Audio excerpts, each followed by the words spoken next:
Hello everyone, today we'll talk about the solution to the problem counting words with a given prefix. Again, like in the last few days, this is an easy string-based problem, so the optimal solution will be linear.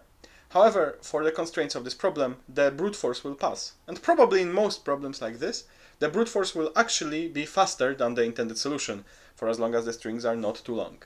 So here we want to just go through every word that we have, check if it starts with prefix, and count the number of words for which that is the case. And I'll solve this problem a bit different than I've solved some previous problems.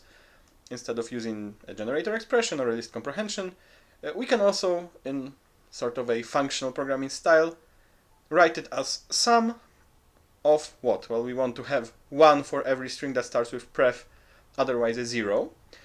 To have a string starting with the prefix, we can just write w starts with pref, and we want to map the function over all the words, so the function will have to already have pref given, so we just write it like this, and it will take the word for which it wants to check this condition, so we want a function that takes a w, so this is a lambda w starts with pref.